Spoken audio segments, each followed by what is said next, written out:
कभी ऐसा हुआ है कि मन तो ना कहने का था पर मुंह से हाँ निकल गया? ऐसा क्यों होता है? आज हम इसी छिपे हुए मनोविज्ञान के पीछे की कहानी को समझेंगे। वो ताकतें जो हमारे फैसलों को कंट्रोल करती हैं, वो भी बिना हमें पता चले।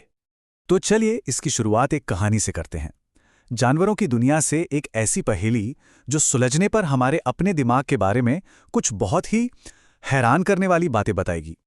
तो जो वैज्ञानिक जानवरों के बर्ताव को स्टडी करते हैं, उन्होंने माँ टर्की में एक बड़ा ही अजीब और सच कहूं तो बड़ा क्रूर सा पैटर्न देखा।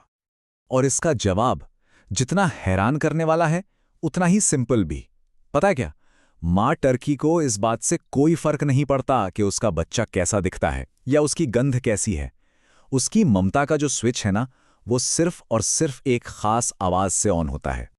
मतलब ये बिल्कुल ऑटोमेटिक है। अगर चूजा चीप चीप की आवाज करता है तो उसे माँ का प्यार मिलेगा, और अगर वो चुप है तो उसे नजरअंदाज कर दिया जाएगा। बल्कि माँ उस पर हमला भी कर सकती है। और ये ट्रिगर इतना पावरफुल है कि एक माँ टर्की अपने सबसे बड़े दुश्मन पोले कैट के खिलौने को भी अपना लेगी, सिर्फ एक शर्त पर कि उसके अंदर से चीप चीप की आवाज आ रही हो। साइंटिस्ट ने इसे एक नाम दिया है, फिक्स्ड एक्शन पैटर्न। आसान भाषा में समझें तो ये एक रिकॉर्डेड टेप जैसा है। जैसे ही सही ट्रिगर मिलता है, मतलब चीप चीप की आवाज, तो क्लिक प्ले बटन दब जाता है और फिर विर टेप चलने लगता है। व्यवहार अपने आप शुरू, हर बार एक ही जैसा, एकदम क्लिक विर वाला मामला। हाँ, ये सुनकर टर्की पर हंसी आ सकती है, लेकिन मजे की बात यह है कि हम इंसान भी इससे बहुत अलग नहीं हैं। हमारे दिमाग में भी ऐसे ही बहुत सारे क्लिक विर वाले स्विच लगे हुए हैं।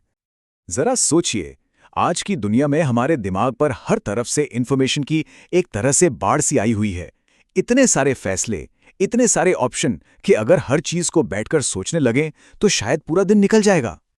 तो इस इंफॉर्मेशन की बाढ़ से बचने के लिए हमारे दिमाग ने एक कमाल का तरीका निकाला है, मेंटल शॉर्टकट्स। ये हमारे अपने क्लिक विर वाले जवाब हैं जो हमें तेजी से और बिना ज्यादा मेहनत के फैसले लेने में मदद करते हैं। और सच कहूं तो इन शॉर्टकट्स के बिना हमारी जिंदगी रुक जाएगी। हम हर छोटी छोटी बात पर ही सोचते रह जाएंगे। लेकिन इस आसानी की एक कीमत भी है, एक कमजोरी है। और कुछ लोग इस कमजोरी के बारे में बहुत अच्छे से जानते हैं। साइकोलॉजिस्ट इन्हें अनुनय के माहिर कहते हैं। ये वो लोग हैं जो जानते हैं कि हमारे दिमाग के इन शॉर्टकट बटन्स को कैसे दबाना है ताकि हम बिना सोचे समझे हाँ कह दें। तो चलिए आज उनके 3 सबसे खतरनाक प्रभाव के हथियारों पर एक नजर डालते हैं।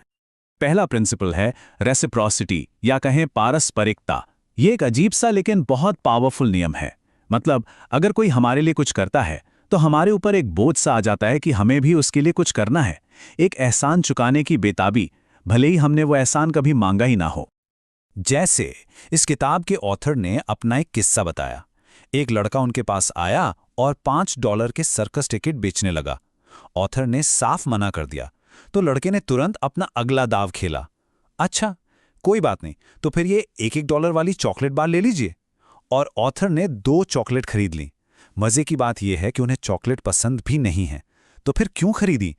क्योंकि लड़के ने पहले बड़ी रिक्वेस्ट से छोटी रिक्वेस्ट पर आकर एक रियायत दी और ऑथर को लगा कि उन्हें भी बदले में कुछ करना चाहिए। ये नियम कितना ताकतवर है, इसका अंदाजा इस बात से लगाइए कि वर्ल्ड वॉर 1 के दौरान एक जर्मन सोल्जर ने अपने दुश्मन को पकड़ने का मिशन ही छोड़ दिया। क्यों? क्योंकि उस दुश्मन सैनिक ने उसे अपनी रोटी में से एक टुकड़ा खाने को दे दिया था। बस एक छोटा सा एहसान और पूरा मिशन फेल। अगला प्रिंसिपल है कमिटमेंट और कंसिस्टेंसी। कभी ऐसा महसूस हुआ है कि एक बार किसी चीज के लिए हाँ कह दिया, चाहे वो कितनी भी छोटी बात क्यों ना हो, तो फिर उससे पीछे हटना बहुत मुश्किल लगता है? बस यही वो ताकत है जो काम कर रही होती है। एक बहुत ही दिलचस्प स्टडी हुई थी। लोगों से पूछा गया कि क्या वो अपने खूबसूरत लॉन पर एक बड़ा सा भद्दा सा सावधानी से ड्राइव करें का बोर्ड लगाएंगे। ज्यादातर लोगों ने मना कर दिया। लेकिन एक दूसरे ग्रुप में, जहां लोगों ने 2 हफ्ते पहले अपनी खिड़की पर एक छोटा सा सेफ ड्राइवर का स्टिकर लगाने के लिए हाँ कहा था, वहां ज्यादातर लोग वो बड़ा भद्दा बोर्ड लगाने के लिए भी मान गए। हुआ ये कि उस छोटे से हाँ ने, उस छोटे से स्टिकर ने उनकी सेल्फ इमेज को बदल दिया। अब वो खुद को एक जिम्मेदार नागरिक की तरह देखने लगे थे जो रोड सेफ्टी को सपोर्ट करता है। और एक बार जब ये इमेज बन गई तो फिर बड़े बोर्ड के लिए ना कहना अपनी ही नजर में गलत लगने लगा। और हमारा तीसरा और आखिरी हथियार, इसे तो हम सब हर रोज देखते हैं। ये है स्कार्सिटी यानी कमी का सिद्धांत। रूल बहुत सिंपल है, जिस चीज के मिलने के चांस कम होते हैं वो हमें और ज्यादा चाहिए होती है। ये लिमिटेड टाइम ऑफर या ओनली 2 पीसेस लेफ्ट वाली टैगलाइंस, ये सब हमारे दिमाग में उसी पैनिक बटन को दबाने के लिए ही होती हैं। ऑथर के भाई रिचर्ड ने इस ट्रिक का इस्तेमाल बड़े ही मजेदार तरीके से किया जब वो अपनी कार बेच रहे थे। वो क्या करते थे कि पहले एक खरीदार ढूंढते और उसे कार देखने के लिए एक टाइम दे देते। फिर वो एक दूसरे खरीदार को भी ठीक उसी टाइम पे बुला लेते, और कभी-कभी तो एक तीसरे को भी। अब सोचिए, जो खरीदार आराम से सोच विचार करने आया था, अचानक वो देखता है कि अरे, इस कार के लिए तो लाइन लगी है। वो एक रेस में फंस जाता है। और ये जो कंपटीशन का माहौल बनता था, जो एक दूसरे से कार छीनने का प्रेशर बनता था, वो हिचकिचाते हुए खरीदार को तुरंत एक्शन लेने पर मजबूर कर देता था। नतीजा, कार अक्सर मौके पर ही मुंह मांगी कीमत पर बिक जाती थी। कार की वैल्यू की वजह से नहीं, बल्कि उसे खो देने के डर की वजह से। तो सवाल यह है कि अगर हमारा दिमाग इन ऑटोमेटिक ट्रिगर्स से भरा पड़ा है, तो क्या हम बेबस हैं? क्या हम खुद को इनसे बचा सकते हैं? देखिए, इसका जवाब इन शॉर्टकट्स को खत्म करने में नहीं है, क्योंकि वो हमारी जिंदगी आसान बनाने के लिए जरूरी हैं। असली उपाय है उनके जाल में फंसने से बचना। जैसा कि इमर्सन ने कहा था, हमें हर तरह की कंसिस्टेंसी से नहीं, बल्कि एक मूर्खतापूर्ण कंसिस्टेंसी से बचना है। तो असल में सबसे जरूरी चीज है अवेयरनेस, इन ट्रिगर्स को पहचानना। जब भी कोई ऐसी सिचुएशन आए तो बस 1 सेकंड के लिए रुक कर सोचना है, क्या ये फैसला वाकई में सही है, या सिर्फ इसलिए लिया जा रहा है क्योंकि किसी ने हमारे दिमाग का कोई क्लिक विर बटन दबा दिया है।